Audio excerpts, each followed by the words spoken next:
chapter 22. Now, we've got elves running around. Then there's the Christmas gift Singalong Microphone that shows up. I thought that was very funny. And the hungry reindeer. Okay, so we've got Skara, who's taking care of that sack. I mean, he really focused on it. Of course, he also snacked out of it, which will be related to my question today.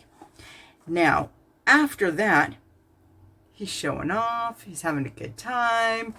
Like, yeah, he's doing his reindeer things, apparently. And I thought that was interesting as to how much he was flying about and just pushing the envelope. But only 50% of the people believed that he was Santa's reindeer, or were contributing their belief, their spangles. So that was interesting too. But Juniper said she kind of was aware of that was going to happen, because some people were going to have a hard time believing that was factual. And so they were going to imagine it was a dog or a horse or something else. And also, I thought it was very funny about that snack part where he ends up eating the letter from inside the sack, Santa's sack. So he had a snack from Santa's sack. I had to go there. And that the top elf was like, well, I guess, he's the official giver of the gifts next year, but he was going to be on top of it and follow Santa around all the time until Red Letter Day. Nico specifically, not Santa, since apparently Juniper is an apprentice Santa, which does mean that she could take over duties next year from Skara, but we'll have to see. That's book 2. We're not doing it together. I'm sorry. You're going to have to read that one by yourself, just like I will. So, yeah, that was interesting. Then we get to page 327. So, she's up on top of the bandstand and, looking down at all the people and feeling it. She is feeling it. So let's get into that part here. Almost there, 27. There it is. Okay. So Juniper looked out over the park, waving at her mother. She looked so weird with blonde hair, but at least stopped crying. I mean, she's had a crazy time. So I can imagine that would be really hard. And then at the crowd, who was focused on her with laser intensity. She felt their love and need. If there was ever any doubt in her mind that the magic of Christmas was food for the soul of the world, the waves of love coming off these people dispelled it. I have them, she thought. They'll listen now. This is a Christmas reindeer, she shouted, and that man is Santa. Do you believe me? Of course, this is the second time she's asked that, and this time they actually meant it. Almost. How did they end up actually truly believing? Well, when Santa did his thing with the sack, he had to pull the gifts out. And I thought it was hilarious. The first thing he pulls out was the unicorn. But pulling out all those gifts and giving them was the thing that tipped the people, the disbelievers, over. And they were now part of the crowd that believed. I'm going to guess that there might still have been a few who didn't fully believe. But in the midst of this is still the chaos of what's going on with Duchess, with Joe. And again, craziness. Elf tools are just everywhere. So the elf hat is like a stethoscope, which technically makes sense because, you've got the narrow part that you can put up to the object you're trying to listen to. And of course, the horn shape amplifies that sound so he can listen to it. So I thought that was funny and totally fitting.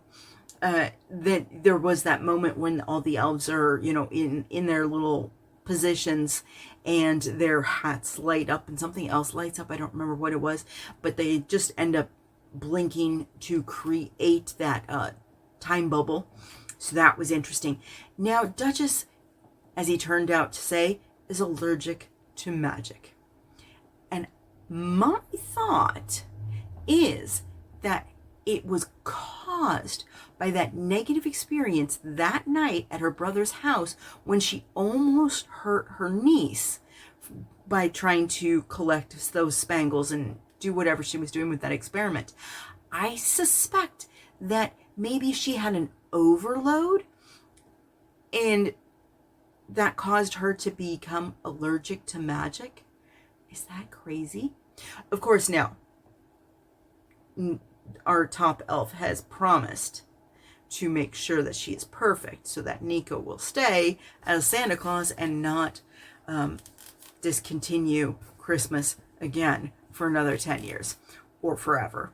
In that matter, actually, he did say he would be done with it.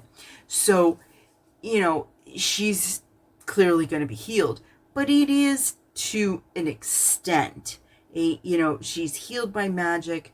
And he does some weird things with her rib cage and like opens it up, but then closes it up. It's like instantly, like crazy, like probably quantum physics or something. I don't know. So my question. Oh wait, not yet. We have page 339. 339. This made me laugh because I have said all along, this is Juniper's quote, "Is Santa your boyfriend now?" I'm telling you, this has turned into a love story. It was so cute. Nico laughed, actually laughed. And Juniper was pretty sure this was his first genuine laugh she'd heard from his mouth. "I should think I am, after all this. Not many boyfriends can stop time for their girl." Hey, that's pretty true. Okay, now I also had that interesting, again, when he was listening to her chest, there was that interesting moment about the fairy tale and bringing up Sleeping Beauty and the Brambles. And I was like, Are you connected to these fairy tales? Are these other realms that elves can go to, like fairy folk? Is this like that? Like they exist simultaneously to the human world? More questions, which leads us to our final question for today.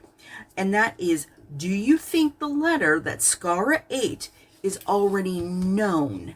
Like, did Santa have some kind of, you know, system, like their memories? Like, is there something that it's automatically been read by him, even though it was in the sack? Like, when it is pulled out of the sack, does it like download to him at that moment? Or, so is it known to him what was in that letter? Or is it lost forever? What do you think? I'm a little concerned about this letter that Skara ate. Somebody wrote Santa a letter, a message, maybe a request, and now we don't know it? Or does Santa actually know it because it came out of the sack? Put your comments down below.